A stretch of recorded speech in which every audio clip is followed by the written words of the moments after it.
আমাদের সমস্যা ছিল দুইটা। এক, রাষ্ট্র পরিচালনার নীতি হিসাবে ভুল নীতি গ্রহণ করা, এবং দুই, ভুল নেতা বাছাই করা।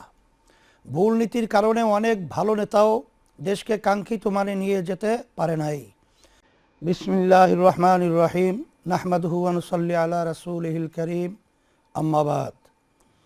জাতির ভাগ্যের পরিবর্তনের প্রত্যাশায় আসন্ন ত্রয়োদশ জাতীয় সংসদ নির্বাচনকে সামনে রেখে নির্বাচনী আমেজে থাকা প্রিয় দেশবাসীকে ইসলামী আন্দোলন বাংলাদেশের পক্ষ থেকে আমি ইসলামী আন্দোলন বাংলাদেশের মুফতি সৈয়দ মোহাম্মদ রেজাউল করিম আপনাদেরকে জানাই শ্রদ্ধা ও আন্তরিক শুভেচ্ছা।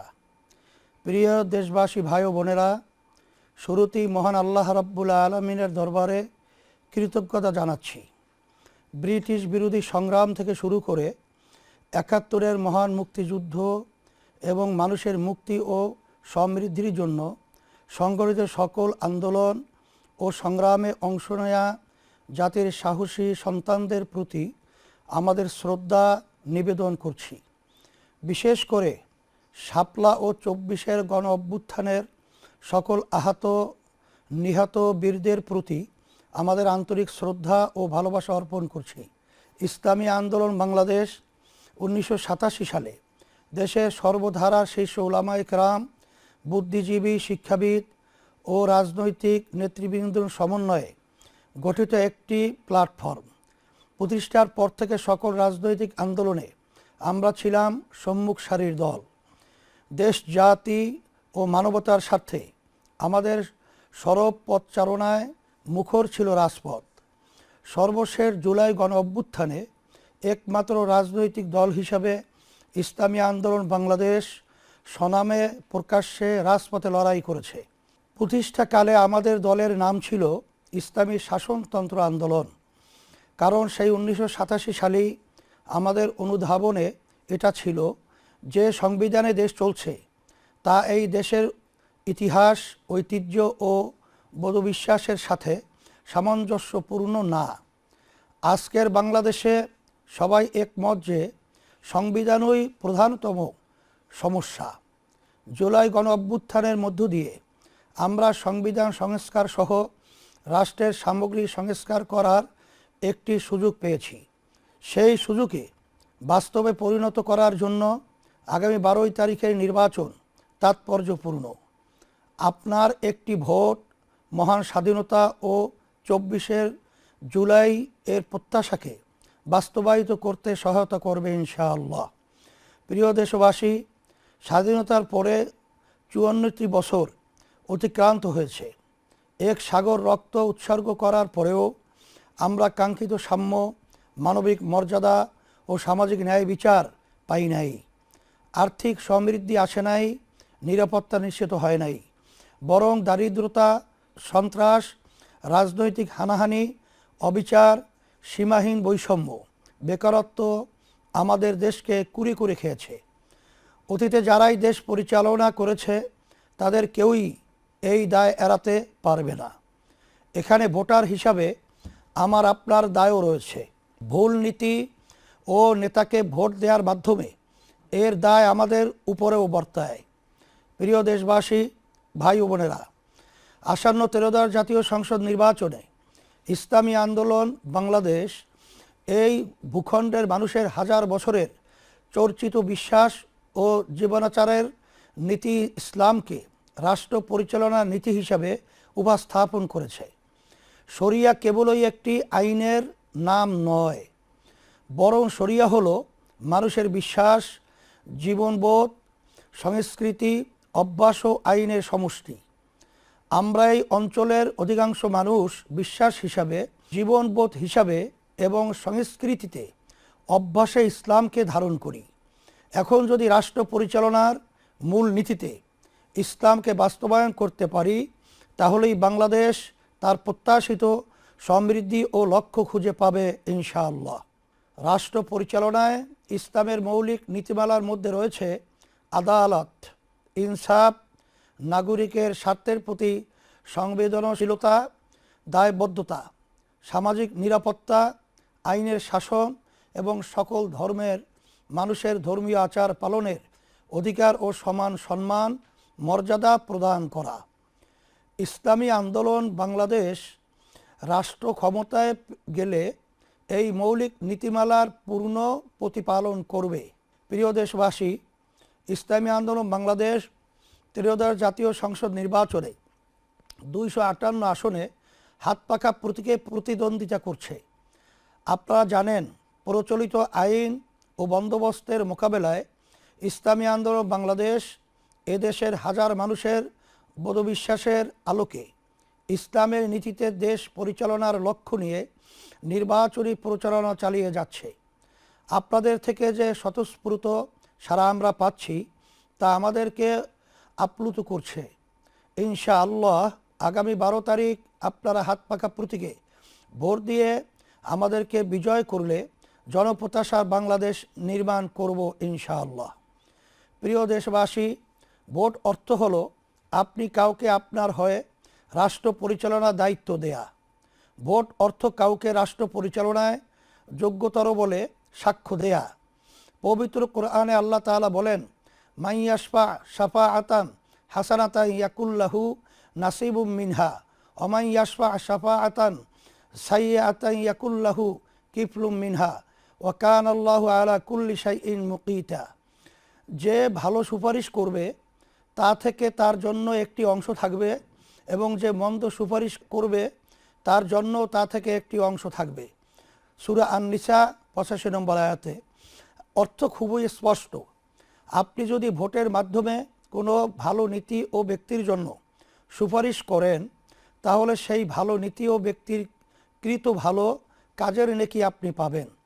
আর যদি আপনি কোনো খারাপ নীতি ও ব্যক্তির জন্য সুপারিশ করেন তাহলে সেই খারাপ নীতি ও ব্যক্তির করা অপরাধের পাপের ভাগ আপনার আমল নামাতেও যুক্ত হবে।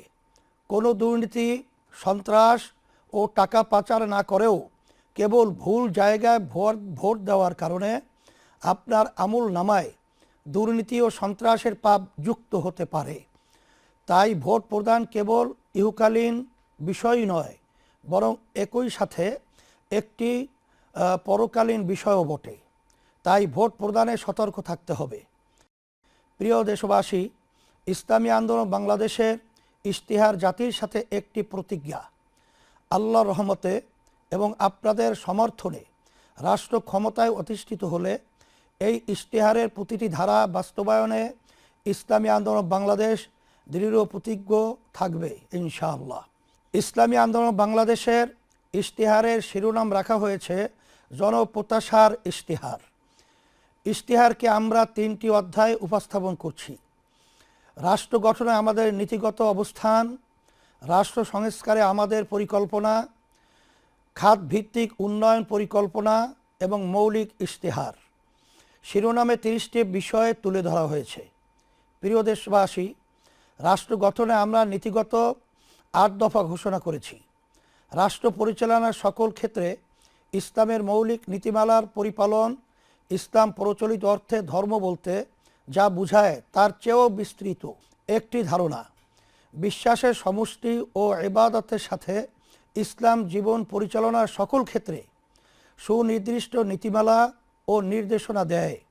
বিশেষ করে মানুষের সবচেয়ে বড় যৌথ প্রকল্প রাষ্ট্র ও শাসন সংক্রান্ত বিষয়ে ইসলামের নির্ধারিত, বিস্তৃত এবং বহু শতাব্দী চর্চিত রীতি নীতি ও বিধিমালা রয়েছে, যার আলোকে 1300 বছর মানব সভ্যতা শান্তি ও সমৃদ্ধির সাথে পরিচালিত হয়েছে। ক্ষমতার চর্চা ও হস্তান্তরে গণতান্ত্রিক পদ্ধতির অনুসরণ একটি ন্যায়ভিত্তিক, নিরাপদ, সুশাসিত ও সাম্যভিত্তিক বাংলাদেশ গড়ে তোলা হবে। শাসন ও রাষ্ট্র সংক্রান্ত ইসলামের ধারণায় ক্ষমতার চর্চা হয় না, বরং দায়িত্ব পালন এর মনোভাব প্রাধান্য বিস্তার করে। নাগরিকের সাথে শাসকের সম্পর্ক ক্ষমতার সম্পর্ক নয়, বরং দায়িত্বের সম্পর্ক বিরাজ করে। এই নীতিবোধ থেকে রাষ্ট্র পরিচালনা করা হবে এবং দায়িত্ব হস্তান্তরে আগ্রহী দৃষ্টিভঙ্গি পালন করা হবে। সকল ধর্ম ও ক্ষুদ্র নৃগোষ্ঠীর অধিকার সম্মান রক্ষায় প্রতিশ্রুতি ইসলামী আন্দোলন বাংলাদেশ দেশ, ধর্ম বা জাতি বিবেচনায় কাউকে সংখ্যালঘু বা সংখ্যাগুরু বিবেচনা করবে না। সকলের ধর্মীয় বিশ্বাস রক্ষা ও পালনের নিরাপদ ও উৎসব মুখর পরিবেশ নিশ্চিত করতে আমরা প্রতিজ্ঞাবদ্ধ। ক্ষুদ্র নৃগোষ্ঠীর ভাষা ও সংস্কৃতির প্রতি এক ধরনের হুমকি থাকায় তা রক্ষায় বিশেষ কর্মপরিকল্পনা নেওয়া হবে। পারস্পরিক সম্মান ও সহযোগিতামূলক বৈদেশিক সম্পর্ক ইসলাম প্রতিবেশীর সাথে আস্থার ও কল্যাণকামিতার সম্পর্ক গড়ার নির্দেশ দেয়। প্রতিবেশীর প্রতি শত্রুতামূলক আচরণ থেকে নিষেধ করে। ফলে ইসলামী আন্দোলন বাংলাদেশ ঘোষণা করছে যে বাংলাদেশ তার সকল প্রতিবেশী ও বিশ্বের অপরাপর রাষ্ট্রের সাথে পারস্পরিক সম্মান ও সহযোগিতার সম্পর্ক গড়ে তুলবে। মুসলিম উম্মাহের সমৃদ্ধি ও নিরাপত্তা নিশ্চিত করতে প্রয়োজনীয় পদক্ষেপ নেওয়া হবে। রাষ্ট্র পরিচালনায় সুশাসন, স্বচ্ছতা ও জবাবদিহিতা প্রতিষ্ঠা করা হবে। দক্ষ নিরপেক্ষ প্রশাসন গড়ে তোলা হবে এবং রাষ্ট্রীয় প্রতিষ্ঠানসমূহকে পেশাদারিত্ব, নৈতিকতা ও দায়িত্বশীলতার সঙ্গে কাজ করতে অনুপ্রাণিত করা হবে। সংবিধানে নির্ধারিত ন্যায়পাল প্রতিষ্ঠান অবিলম্বে কার্যকর করা হবে এবং তাকে প্রকৃত অর্থে স্বাধীন ও ক্ষমতাবান করা হবে। সংসদ সদস্য ও জনপ্রতিনিধিদের সম্পদের হিসাব দায়িত্ব গ্রহণের শুরুতেই এবং পরবর্তী সময়ে নিয়মিতভাবে প্রকাশ করা হবে। ক্ষেত্র বিশেষে জাতীয় রাজস্ব বোর্ড ও দুদক এর সঠিকতা যাচাই করবে। বৈষম্য বিরোধিতা ও ন্যায্যতা, রাষ্ট্রচিন্তা, আইন প্রণয়ন ও নীতি নির্ধারণের প্রতিটি স্তরে পিছিয়ে পড়া ও বঞ্চিত জনগোষ্ঠীর বাস্তব অভিজ্ঞতা ও প্রয়োজন প্রতিফলিত করা হবে। বৈষম্যকে একটি কাঠামোগত সমস্যা হিসাবে চিহ্নিত করে তার আইনগত, প্রাতিষ্ঠানিক ও সামাজিক প্রতিকার নিশ্চিত করা হবে। একটি কার্যকর বৈষম্য বিরোধী আইন প্রণয়ন ও বাস্তবায়ন করা হবে। জাতীয় মানবাধিকার কমিশনকে স্বাধীন, সক্ষম ও জবাবদিহিমূলক প্রতিষ্ঠান হিসাবে গড়ে তোলা হবে। তৃতীয় লিঙ্গ, হিজড়া জনগোষ্ঠীর রাজনৈতিক অংশগ্রহণ সহ সকল ক্ষেত্রে বৈষম্যহীন অভিগম্যতা নিশ্চিত করা হবে। শরিয়া মোতাবেক নারীদের সম্পত্তির উত্তরাধিকার নিশ্চিত করতে আইনগত ও সামাজিক বাস্তবায়ন জোরদার করা হবে। দুর্নীতির মূলোৎপাটন, বাংলাদেশের প্রধান সমস্যা হলো দুর্নীতি। ইসলামী আন্দোলন নৈতিক, আইনি ও প্রাতিষ্ঠানিক বহুমাত্রিক কৌশলে ও কর্মপন্থায় দুর্নীতিকে ক্রমান্বয়ে শূন্যের কোঠায় নামিয়ে আনবে ইনশাআল্লাহ। রাজনৈতিক ও প্রাতিষ্ঠানিক দুর্নীতি প্রতিরোধ করা হবে। আর্থিক খাতে স্বচ্ছতা জোরদার করা হবে এবং বাজার ও সেবা খাতে সিন্ডিকেট নিয়ন্ত্রণ করা হবে। রাজনৈতিক নেতৃত্ব ও প্রভাবশালী ব্যক্তিদের দুর্নীতির ক্ষেত্রে দৃষ্টান্তমূলক ও প্রকাশ্য শাস্তি নিশ্চিত করা হবে, যাতে আইনের ঊর্ধ্বে কেউ না থাকে। নারীর মর্যাদা, অধিকার প্রতিষ্ঠা, ইসলামী আন্দোলন বাংলাদেশ নারীর প্রতি দায়বোধ করে এবং নারীর বিদ্যমান পরিস্থিতি যে সমস্যাজনক তাও স্বীকার করে। সেজন্য নারীর মর্যাদা ও অধিকার প্রতিষ্ঠায় এই ভূমির হাজারো বছরের বোধবিশ্বাস ও ঐতিহ্যের আলোকে করণীয় সকল পদক্ষেপ গ্রহণ করবে। আমরা দৃঢ়তার সাথে বলতে চাই যে নারীর কর্মসংস্থান, অধিকার, মর্যাদা ও স্বাধীনতার জন্য ইসলামী সবচেয়ে কার্যকর নীতি। আমাদের ইশতিহারের পরতে পরতে তার প্রতিফলন দেখা যাবে ইনশাআল্লাহ।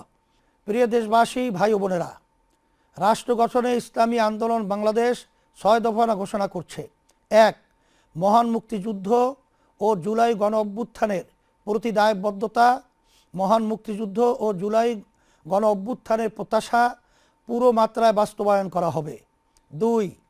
পিআর পদ্ধতিতে জাতীয় নির্বাচন। বাংলাদেশের বিদ্যমান রাজনৈতিক সংস্কৃতি সুস্থ করতে এবং রাজনৈতিক অস্থিরতা দূর করতে ইসলামী আন্দোলন বাংলাদেশ মনে করে পিআর পদ্ধতি একটি কার্যকর সমাধান। সেজন্য আমরা ক্ষমতায় গেলে পিআর পদ্ধতি প্রবর্তন করব। 3. ক্ষমতার ভারসাম্য নিশ্চিত করা। বিগত 17 বছরের জুলুমশাহী দেশের বিদ্যমান সংবিধান মেনেই স্বৈরাচারী হয়ে উঠেছিল। আমাদের সংবিধানে এবং রাজনৈতিক সংস্কৃতিতে সেই সুযোগ করে দেওয়া আছে। রাষ্ট্র ও রাজনীতিতে ক্ষমতার ভারসাম্য নষ্ট করে একক ব্যক্তিকে অতিমাত্রায় ক্ষমতায়িত করা আছে। আমরা ক্ষমতার ভারসাম্য নিশ্চিত করব। 4. সেবাভিত্তিক দক্ষ ও সৎ জনপ্রশাসন গড়ে তোলা। বাংলাদেশ ঔপনিবেশিক শাসন থেকে দুইবার স্বাধীনতা অর্জন করেছে, কিন্তু তিক্ত বাস্তবতা হলো আমাদের জনপ্রশাসন এখনও ব্রিটিশ আইন, আচার প্রথা ও রীতিনীতিতে পরিচালিত হয়। আমরা এর আমূল পরিবর্তন আনব। জনসেবামুখী দক্ষতা ও জবাবদিহিতামূলক জনপ্রশাসন গড়ে তুলব। সরকারি ব্যয়ের অগ্রাধিকার নির্ধারণ ও ব্যয়ের দক্ষতা ও উৎকর্ষতা বৃদ্ধির লক্ষ্যে পাবলিক এক্সপেন্ডিচার রিভিউ কমিশন গঠন করা হবে। 5. রাজস্ব পরিধির সম্প্রসারণ। রাজস্ব আয় জিডিপি হারের উল্লেখযোগ্য বৃদ্ধি করে আগামী 5 বছরে এ হার দক্ষিণ এশিয়ার গড় হারের সমপর্যায়ে 14 থেকে 15% উন্নীত করা হবে। এনবিআরের যেসব সংস্কার কার্যক্রম গৃহীত হয়েছে সেগুলির বাস্তবায়ন করা হবে। 6. স্বনির্ভর শক্তিশালী ও বহুমাত্রিক ডিফেন্স সিস্টেম গড়ে তোলা। বাংলাদেশ একটি স্বাধীন দেশ। বর্তমান বিশ্ব ব্যবস্থায় স্বাধীনতা টিকিয়ে রাখা দুষ্কর। মতাদর্শগত ভিন্নতার কারণে অন্য দেশের সার্বভৌমত্ব লঙ্ঘন করার ঘটনা খুবই সাধারণ ঘটনায় পরিণত হয়েছে। সেজন্য আমরা স্বনির্ভর ও শক্তিশালী প্রতিরক্ষা ব্যবস্থা গড়ে তুলব। আকাশ, নৌ ও স্থল বাহিনীর সক্ষমতা বিশ্বমানের করে তুলব ইনশাআল্লাহ।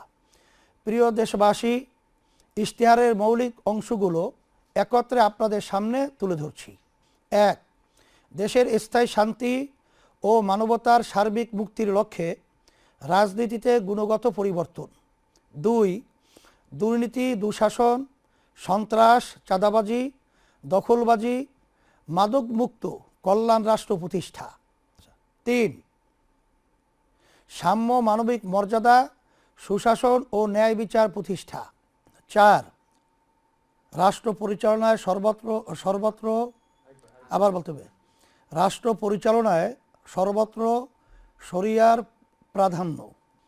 5. কৃষি ও শিল্প বিপ্লব ঘটিয়ে বেকার ও দারিদ্র্যমুক্ত এবং অর্থনৈতিক সমৃদ্ধশালী দেশ গঠন। 6. নৈতিকতা সমৃদ্ধ কর্মমুখী বিজ্ঞান ভিত্তিক শিক্ষা ব্যবস্থা। 7. সার্বজনীন কর্মসংস্থান। 8. পর্যায়ক্রমিক রাষ্ট্র সংস্কার। 9. মহান মুক্তিযুদ্ধ ও জুলাই গণঅভ্যুত্থানের প্রত্যাশার প্রতি দায়বদ্ধতা। 10. আর্থিক, সামরিক ও কূটনৈতিক সক্ষমতা বৃদ্ধি। 11. নারী, শ্রমিক ও প্রান্তিক জনগোষ্ঠীর অধিকার সহ সকল জনগোষ্ঠীর মৌলিক মানবাধিকারের সুরক্ষা। 12. রাষ্ট্র, সমাজ ও অর্থনীতিতে বৈষম্য বিলোপ। 13. সকলের জন্য সাশ্রয়ী ও উন্নত স্বাস্থ্য ব্যবস্থা। 14. পরিবেশ দূষণ রোধ, দুর্যোগ ব্যবস্থাপনা ও জলবায়ু অভিঘাত ব্যবস্থাপনায় গুরুত্ব। 15. ধর্মীয় স্বাধীনতা, নিরাপত্তা ও পারস্পরিক সহাবস্থান। 16. দুর্নীতি, সন্ত্রাস দমন নয়, নির্মূলকরণ কর্মসূচি ও গ্রহণ। 17. শুধু আইনের শাসন নয়, ন্যায়ের শাসন প্রতিষ্ঠা। 18. পিআর পদ্ধতি বাস্তবায়ন। 19. মানুষের সার্বিক কল্যাণ প্রতিষ্ঠায় ধর্ম ও রাজনীতির সমন্বয়। 20. দুর্নীতি, সন্ত্রাস, খুন ও অনৈতিক পেশার সাথে জড়িতদের রাজনীতিতে নিষিদ্ধকরণ। 21.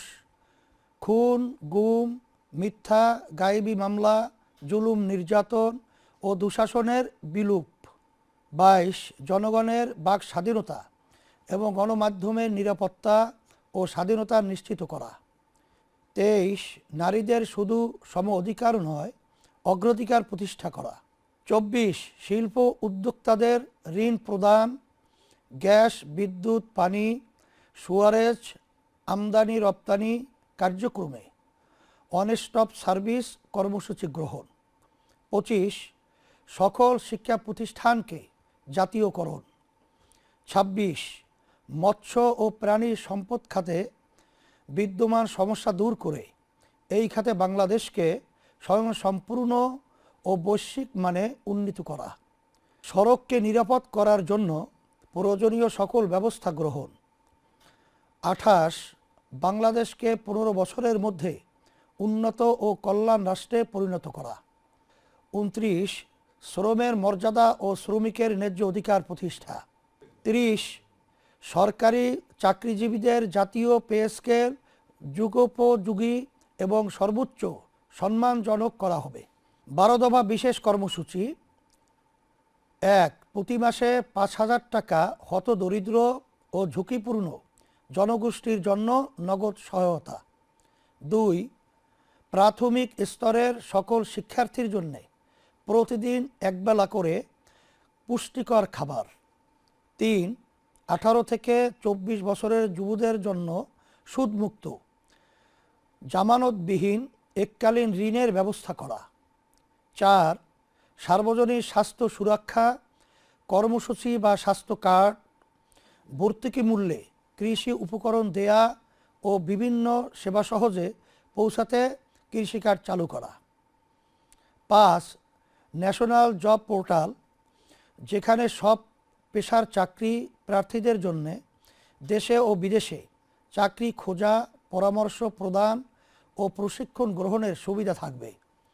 6 কর্মজীবী মায়েদের জন্য প্রয়োজনীয় সংখ্যক দিবযত্ন কেন্দ্র গড়ে তোলা। 7 ঢাকাসহ সকল নগরে সরকার নিয়ন্ত্রিত ও ফ্র্যাঞ্চাইজ ভিত্তিক বাস ব্যবস্থাপনা। 8 সেবাকেন্দ্রিক কর ব্যবস্থা।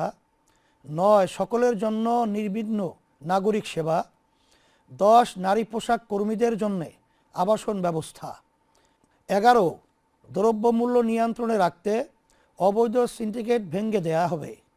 12 কওমি সনদের স্বীকৃতির পূর্ণ বাস্তবায়ন ও রাষ্ট্রীয় পদে ওলামায়ে কেরামের পদায়ন। প্রিয় দেশবাসী, জুলাই গণ অভ্যুত্থানের পরে দেশ থেকে স্বৈরতন্ত্রের স্থায়ী বিলুপ নিশ্চিত করতে আমরা সংস্কার কমিশনে জোর প্রচেষ্টা চালিয়েছি।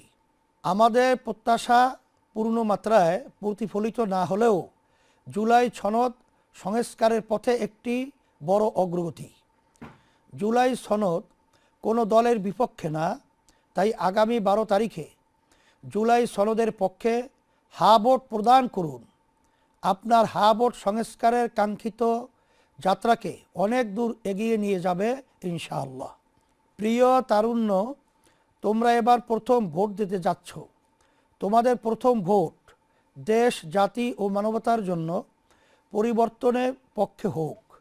তোমাদের প্রথম ভোট নয়া বন্দোবস্ত ইসলামের পক্ষে হাত পাকা প্রতীকী হোক। আমি তোমাদেরকে কথা দিচ্ছি, ইসলামী আন্দোলন বাংলাদেশ তোমাদের ভোট নিয়ে নিজেদের আখের গোছাবে না, বরং তোমাদের জন্য উন্নত বিজ্ঞানভিত্তিক নৈতিক শিক্ষার ব্যবস্থা করব।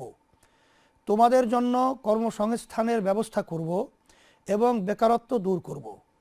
তোমাদেরকে সাথে নিয়ে শান্তি ও সমৃদ্ধ দেশ গঠন করব।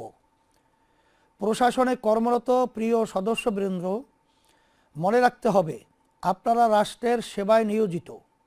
তাই সব ধরনের রাগ বিরাগ, প্রলোভন এ ভীতির ঊর্ধ্বে ওঠে কেবলই রাষ্ট্রের ও জনগণের স্বার্থে কাজ করুন।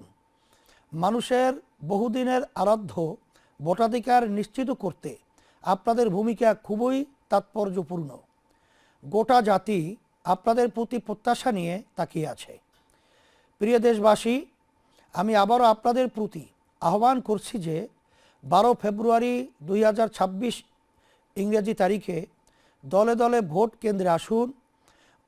মনে রাখবেন, একটি ভোটে কেহ ধনীও হয় না, আবার গরিবও হয় না, কিন্তু একটি ভোটে দেশ ও আপনার ভাগ্য নির্মিত হয়। তাই দীর্ঘদিনের পরীক্ষিত, সৎ, যোগ্য ও আল্লাহভীরু মানুষের প্রতীক, হাতপাখা প্রতীকে ভোট দিন। কথা দিচ্ছি, বাংলাদেশের মানুষের বহুদিনের আরাধ্য সমৃদ্ধি, শান্তি ও মুক্তি আসবে ইনশাআল্লাহ।